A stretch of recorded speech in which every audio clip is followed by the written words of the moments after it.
good evening to our Hope Alive online radio listeners. It's that time of the week again when the Booknook is on air with me, Pony Puli. I truly hope you all had a beautiful week, and we are just about to enter into the weekend. That's going to be a beautiful weekend and blessed one as well. Today, I don't even know where to begin. Hey, my show today is one that I never imagined in a long time. And I just need to find my breath and just calm myself down because wow. I'm in the presence of greatness. You wake up every morning wishing that some people, one day you'd meet them. And guess what? This evening on the show, we've got Mme Angie Makwetla. Look at me. Thank you so much for gracing us with your presence. We are really honored to have you join us on the Booknook. For somebody who grew up admiring you from afar, I'm really, I don't even know how to explain it. We are live on Hope Alive online radio. We always say shaping minds for a better future, because as a radio station, we are teaching and sharing information with our listeners. And some of them are sitting there and thinking, why is she so excited? Who is this lady that she's talking to? Can you please introduce yourself? Because a lot of people know you on the public platform, but they don't know you off the public platform. Yeah. To begin with, one would describe me as a person that cares about people and how they feel. Even my family members can testify about this. I seldom get upset with them except under very abnormal circumstances. Yes. And we know you for that. We've seen you in the public space and the work that you've done. We acknowledge you for that. So on the Booknook, we normally have our guests who are authors. And we invited you today to be with us on the Booknook because you also are an author. Have you always known that one day you would write a book, you would be an author? My wish has always been to write a book about my life. But when circumstances changed, I decided to write about femicide. I wanted to write about the femicides in my family and to give each family a chance to talk about their circumstances and their feelings. How each family would react, or how the family has reacted under the circumstances. Regarding femicide. Yes. Okay. Your book is called Femicide. The family relieves the pain. Yes. Just for the listeners out there who wouldn't know what femicide is, can you please explain to us what that means when you say femicide? To me, femicide means a loved one being killed by another. That is what femicide means to me. Okay. I link it to our family's pain because that makes me think about what the family is going through, and going through that more than once, and learning to cope with it, and not being scared about talking about it made us feel even more what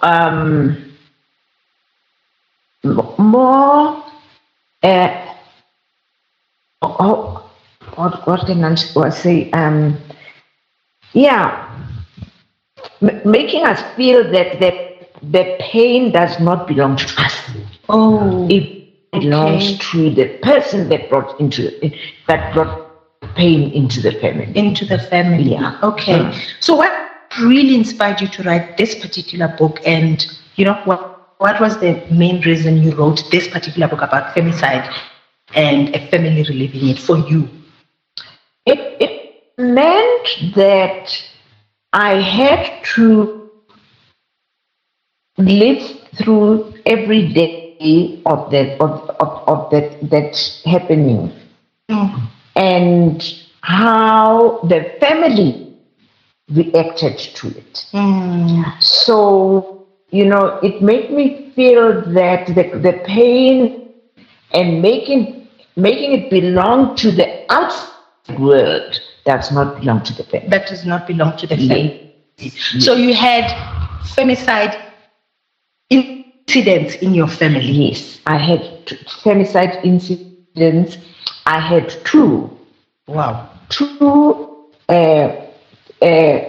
loving daughters in my family. The one was my own sister, and the other one was my niece, my sister's daughter. So you lost both of them? Yes. In a femicide where they were killed by their loved ones? Yes. But obviously not the same person. That's right. Okay. Yeah. Okay. Yeah. So your sister passed away at a different stage? It was my sister first, and then my niece. Wow. Sure. That must have been terrible for you to experience. It was terrible. I remember the second time with the first one with my sister. I was coming back from Ellis Park, where they were talking about the Ellis Park tragedy. Yes, after the soccer stampede. That's right. So I came to the house and I started telling my husband about what had happened when the phone rang, and it was my sister telling me about what had happened to our other sister. Was it her husband too? Yes, her husband. Yes, and the husband did not get arrested immediately, but the police looked after him, and they managed to get hold of him. Wow. Then your niece, who's your other sister's daughter, that's right, also experienced the same thing. Yes, 3 years apart. 3 years apart. And you found it in you to then decide to write a book.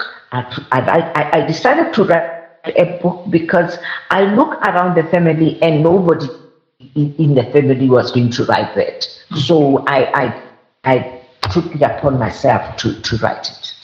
And you were comfortable to be sharing the story with the public about what had happened? Yes. At this time, I was confident, although it took me probably 10 and a half years. So you wrote the book more than 10 years after the actual incident. That was a long time ago. And yes. How was it to relive? Because I'm sure you relived this. Yes, yeah, and in fact, I wrote it several times, and I put it aside because it was so painful. That is why it took so long for you to write it. So by the time you wrote it, would you say that it helped in any way with your healing journey? Yeah, it made me feel that the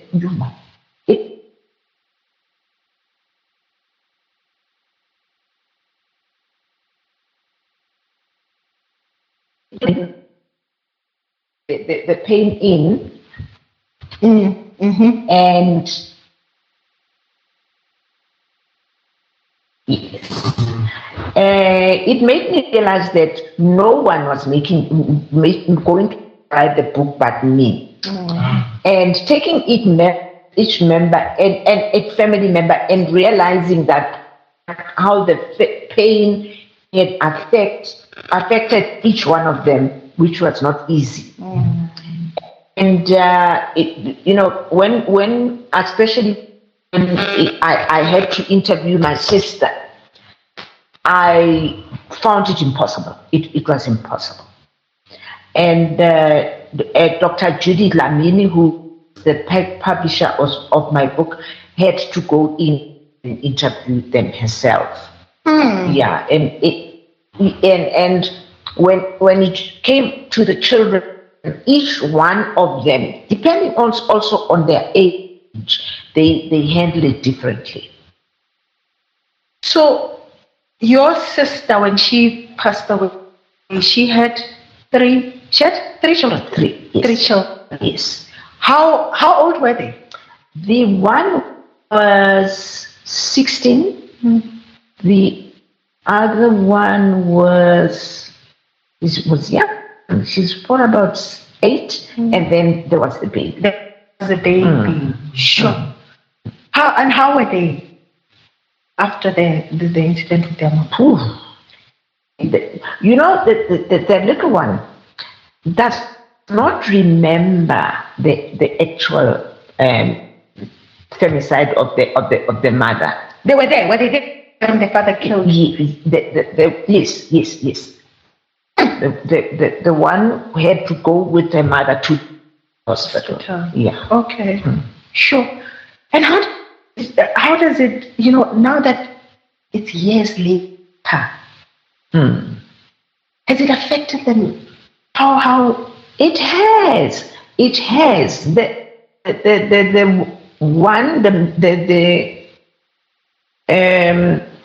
elder one. Yes. She's okay. She's lived in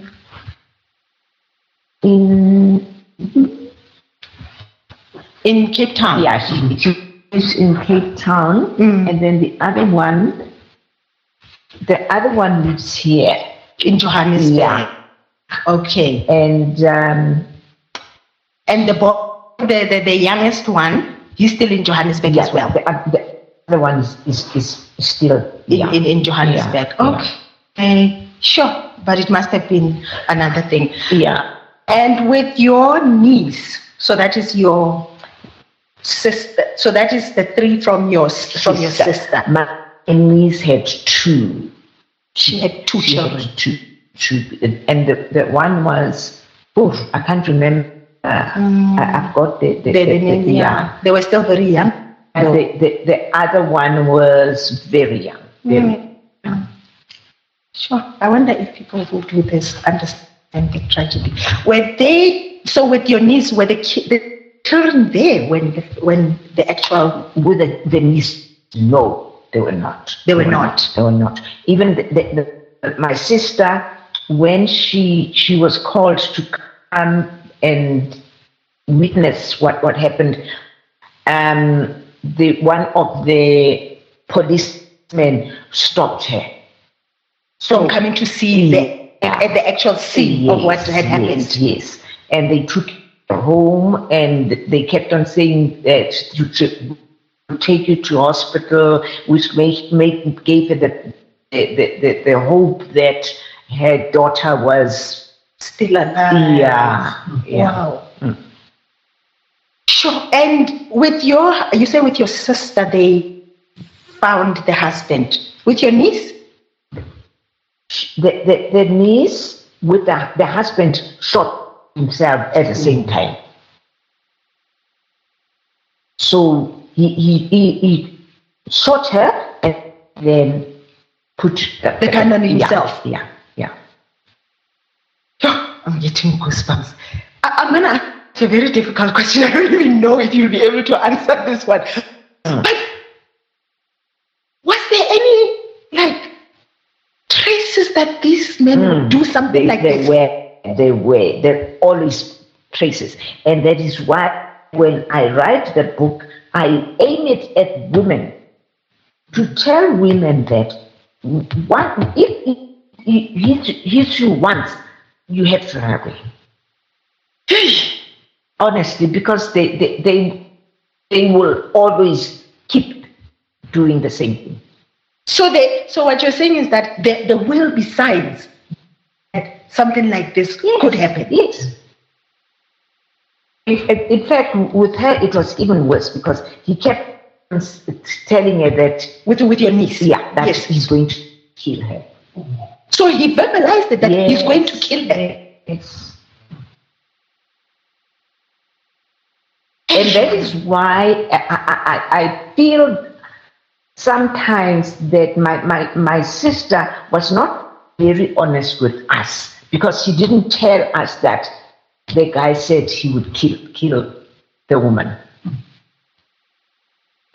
So your book, when you wrote it, it was really your audience, your target audience was, part of the target audience, I would say, was for female. Yes. Is that what it was? Yes. To say to them, you must look out, yes. you must. If he hits you once, run away. Because he's going to do it again. How easy is it? I know. To say, I'm going to run away. How, because I'm wondering, when it does happen, because we know the reality is that it happens out there. Mm. To say, the first time it happened, how easy do I pick up?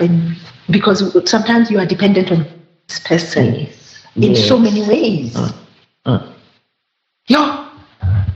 So in the book you talk about it, but you also go back and talk to the different family members about what they had experienced and how these events affected them.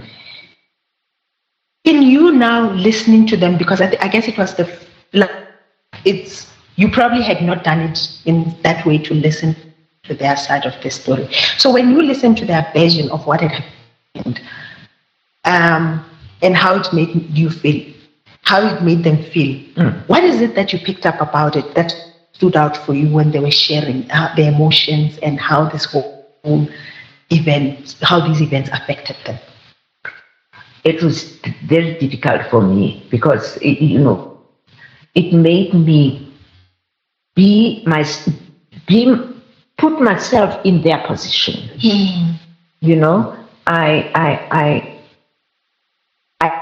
felt that the perpetrators were not aware of what they were doing. So the perpetrators are the men. The mother. I mean the fathers. The men, yeah. Yes, the men. They were not aware of what they were doing. In terms of how it would affect. Yes. Sure. When you're speaking to, I think, like you say, the most difficult one was your sister. Speaking to her after all these years, because sometimes maybe we don't consider the feelings and how people will feel. Even after all those years, how was she? How is she?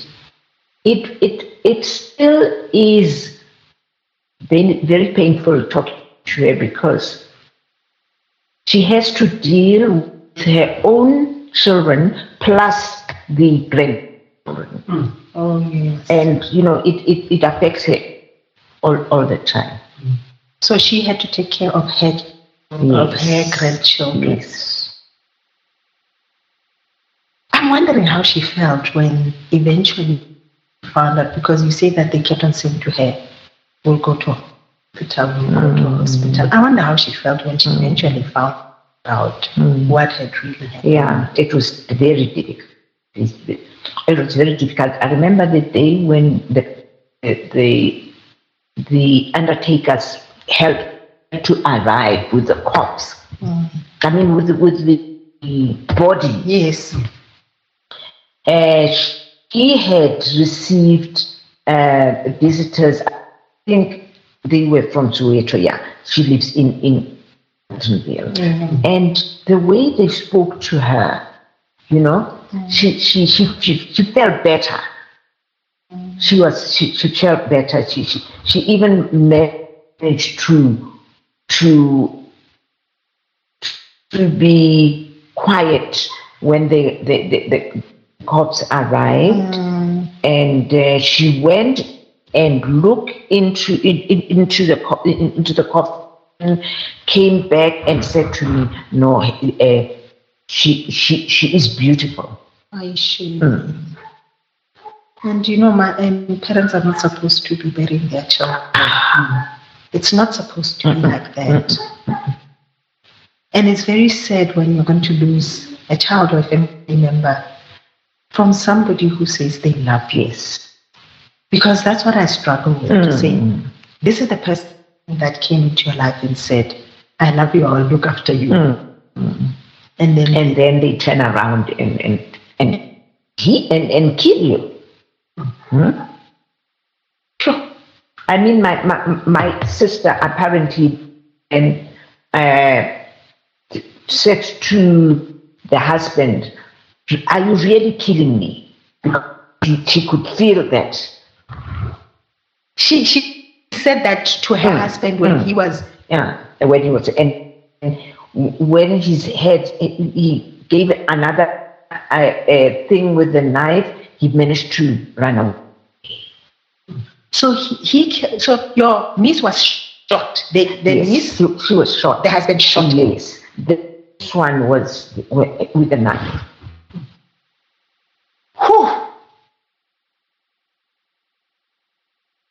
They found him. Eventually they found him. Yes. And what was his... Did he ever say what was in his head when he did that? He didn't. He's never explained it. No. When we went to court, because she had to get parole? No. He had to have a government. No. I forget. But the lawyer said he became what he is because his mother committed suicide. This goes even deeper. So he behaved in that way. Yes. So he had to go for psychological evaluation. Yes. And they had to, and his mother was killed. She died suicide. Yes. She killed herself. So what does that mean? If his mother committed suicide, is that what made him kill? Why is it because it affected him in that way? It affected him, and it was a situation where a lot of the colored men, had their wives working. Okay. The men stayed at home. Is that a phenomenon? It was. It used to be. I don't know about now. So your sister was working and he was not working. Yes. So what led him to then do it if she was the breadwinner? He wanted money. Gosh. Oh. Yes. He wanted her to give him money. Yes. What about his children? Did he think of his children? No. The one daughter was not his. From the first. She got married twice. Your sister? The first one did not hit her. In fact, she's the one that used to hit the husband.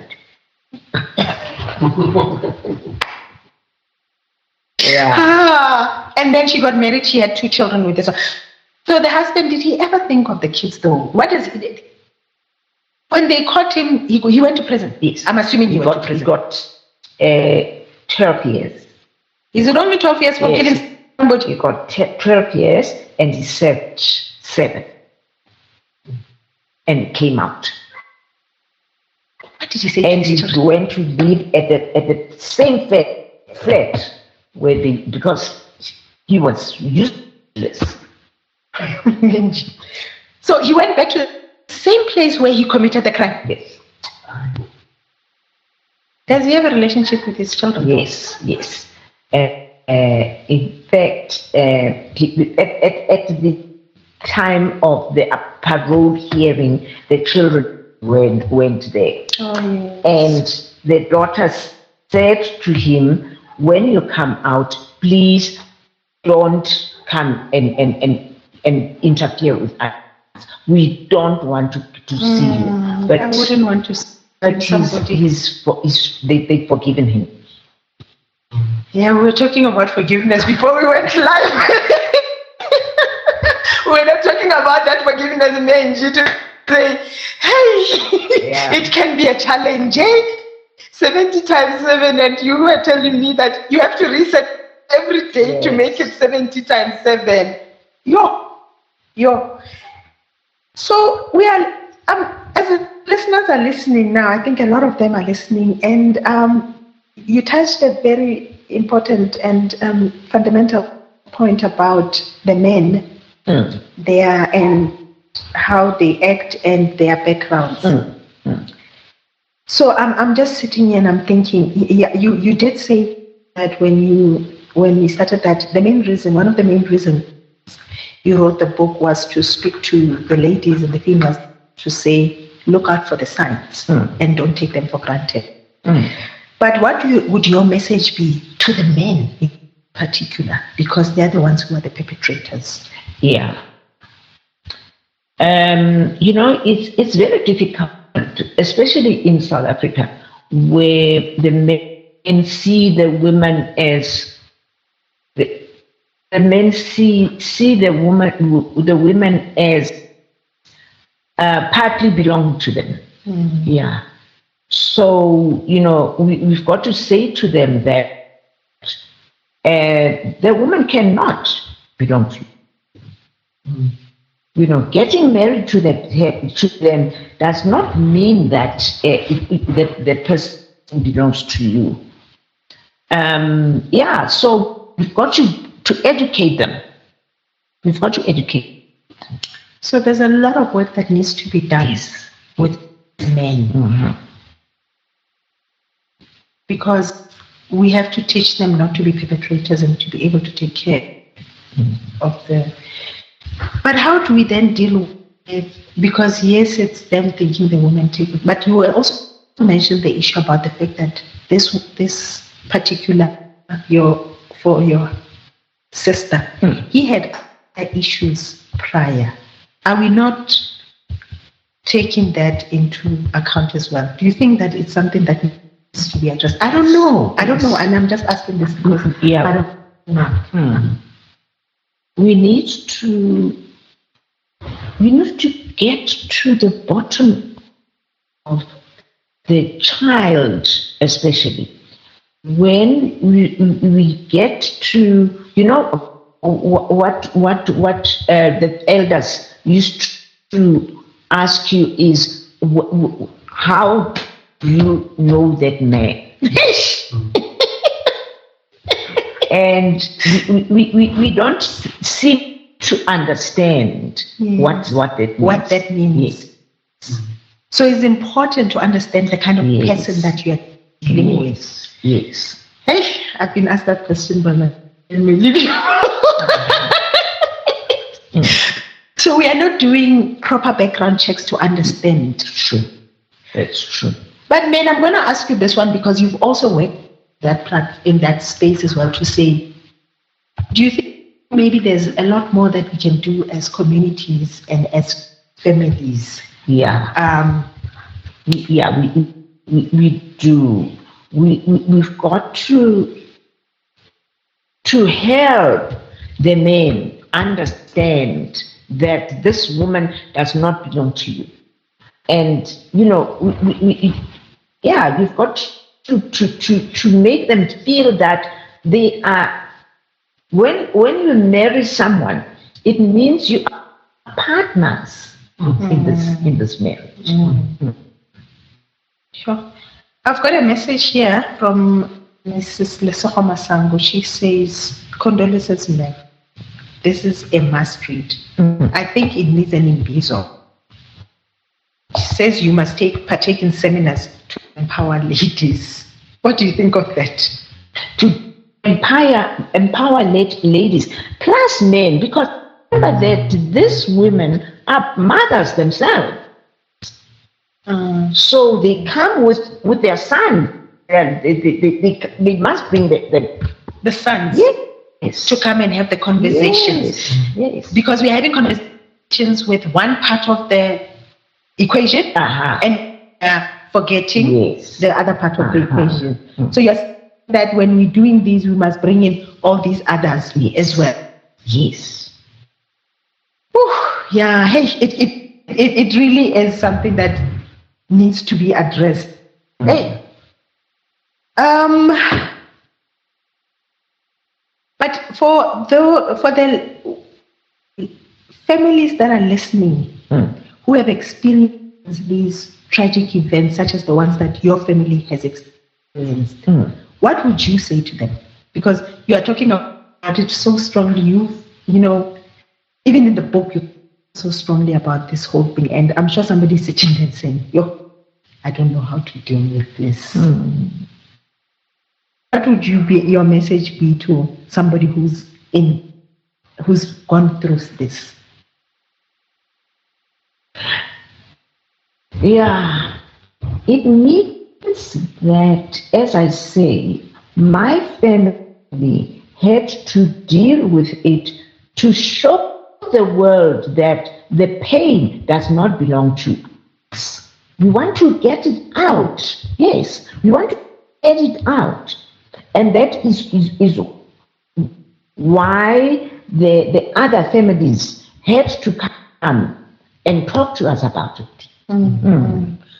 So it was about engaging and talking about it and not blaming yourself for what has happened. Hey, that is a tough one. It's a very difficult one. Is it a matter of going for counseling as well? It does. It does. Although with the little one, the one who was my sister's baby, he's a grown up now. He's grown up. He's received more counseling than others, but it hasn't really worked. So we need to constantly be aware of that. Sorry. So it's not something that we say it's happened, it's past, we've dealt with it, we can move on. It's something that we constantly need to be aware of, and even the way we engage. With the ladies, the daughters, it's better. Honestly, they really deal with it. Better than the brother. Has it got to do with gender? In this, because I find that a lot of times, and I'm talking from the little experience that I've got with my network, that I find that as females, when we come together, a lot of times we share and talk about what is happening in our lives, and we share. I don't know if it happens with the men on their side. Do you think it could be a gender thing? Yes. That is. I think it's a gender thing. The men, I don't think talk the same way about things that like have happened. Yeah. Because I tend to find in myself a lot of times that we share a lot of things, and we know a lot of times what we are all going through, and try and support each other. And I'm just listening to you saying that the young ladies seem to have coped better than the young gentlemen. And maybe it could be this thing that men don't really express themselves and talk about things, and it ends up affecting them differently. It's actually quite sad. I don't know if these perpetrators know the effect they have. Hey, we have a lot of work to do. We still have a lot of work. Now, what are we going to do about it, Angie? You've written the book. You've spoken about it, and in the book, just for the us out there, when it gets to the last chapter talks a little bit about femicide and gives figures and talks about, it does a bit of research around femicide. Now that you've written the book and you've spoken about the events that have happened, are we having Imbizos and having Angie talking in those Imbizos? Are we having seminars? We do have a need. And I don't know whether other women realize that. I believe that women like me have to call those measles to talk about this, so that young men actually to understand yes. what their actions, what means, and the effect of their actions. Yes. I like it because you're not just saying let's have female sitting around the table and talking about it, because that's what happens a lot of times, and we forget to bring the actual people that we need to have conversations with. No, when I read the book, it became very personal for me. It was very personal. It was very emotional. I think it was very emotional because you wrote it in a different way, where you brought in the accounts of the different family members. And I really hope it helped them. It helped for them to talk about what had happened. Are we having a follow-up book after femicide? I'm putting you on the spot, Mme Angie. Yeah, I know. I am feeling the pressure of wanting to write another book. Yeah, and I think I will. Thank you. Yeah. No, that would be beautiful because we would all love to see another book coming out. I mean, the femicide was a book that you had to write to share what you had gone through. Did your work in the human rights space also contribute in any way for you to decide to share this story? And this is just out of interest. Yeah, I had a lot of cases like ours, and I shared the information with people. Yeah, it's very interesting for me. I would have loved to have been part of that, because now you had to work in that space, and having gone through you had these femicide incidences in your family. So did it make it easier though when you were working in the public space with cases like that? Did it make it easier for you, or was it difficult? Yeah, but my responsibility was children. Yes. I had to look mostly at that. Oh, okay. In the space that you were in. Oh, that's a difficult space. That is more emotional though. Yeah. Did you enjoy your time in that space? I did. Honestly. Is it because of your background? Your background is what? Social work. You were a social worker. Yeah. Oh, so you eventually went back to your social work. So it wasn't inherent in you. Yes. You left it a long time ago. You went to business, and then you were pulled back. So it must have been interesting for you to go back full circle. Yes. Why had you not been in social work anymore? Because the circumstances, I worked with communities, and it's very difficult to raise the right information to get the information needed. I don't know how to put it. That is way, way back then. Yeah. So it was was it easy to do working with communities back then to get the help they needed? Because it was back in the old. It was difficult. That is why I left. Oh, so when you started off as a young lady, you were a social worker working with communities, and you decided to leave that space because you were not getting the help you needed. That is why I then worked for Market Research Africa, and then I went to IBM. Oh, yes. Okay. Yes. So and then I became an entrepreneur. Oh, yes. But calling then isn't the social worker. Yes. So when you had the opportunity to go back into helping communities, you took it up again. Yes. Was it better? Years later. Now it's a whole, I don't know how many years later. I think it is better. I think it's better because we were able to call the Minister of Home Affairs and go and meet with him, and Oh, so you now were able to provide solutions. I worked with children and immigrants. Oh, yes. Okay, in the space that you were in. So the engagement was better with this. That is so beautiful. Look at that.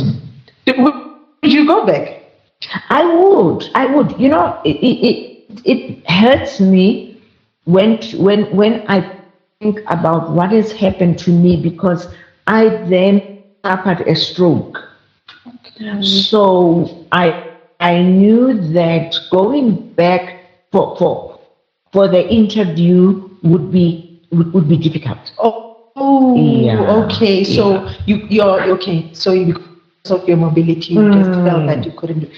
But you can contribute in some other way, can't you? See, I'm pulling you back in. Because I'd like to see that. But thank you so much, Mme. I mean, every time I get onto the Booknook, I must speak to my producers and give. I really must ask them to say that an hour doesn't work. I hope they are listening where they are. The management team are listening where they are, because I'm looking at the time and I'm thinking to myself, we just started this conversation and already we are here. Oh my word. Thank you so much for making time and for allowing us to take a bit of your time. Thank you. To share out with the listeners. Okay. Do you have, before we get off and we close off, do you have any message that you'd like to give to the listeners? Yes, the main message is that bringing up children is not a child's play. We have to think about it.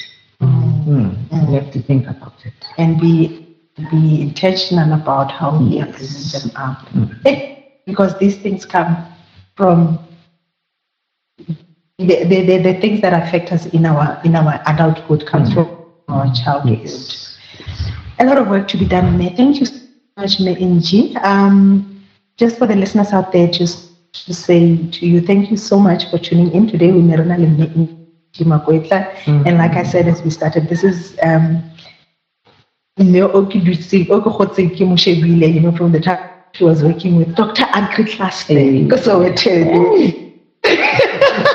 the community projects that we used to do. I still remember very well. My grandfather used to buy that newspaper every day. And I followed you up until you've been a commissioner, and I'm really, really honored to have been able to have a conversation with you.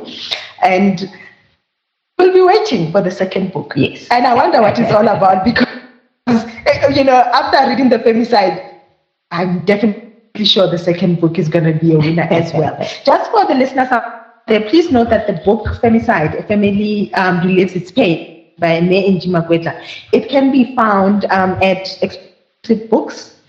And if you do get there and they have a copy, you can still order and they can get it for you. But you can also contact Bekane Publishers. You send an email to mpumi@mbekane.co.za. I'm just going to repeat that email address again. It's mpumi@mbekane.co.za. And as usual, at Hope Alive radio station and on the Booknook, we will always get you in touch with the authors or help you to get a copy of any book that we get to review on the show. Thank you. I must say thank you so much to Ati, who's my producer on the show. He always holds it down for me. And a special thank you to Uncle Muzi as well, because he gave us back today. We had to make special meals to have this show today. So I really must thank Uncle Muzi and Ati and the production team for the support that they always give me. To the listeners out there, I must always say this. I really appreciate your time. You taking time to listen to us. I don't take it for granted, and I really appreciate the engagements that I really have after my shows. Thank you so much for the support. I truly hope you'll have a beautiful weekend ahead, and I will see you again next week. Another fabulous The Booknook show. Cheers. Do you want to be empowered as an entrepreneur to thrive in tendering?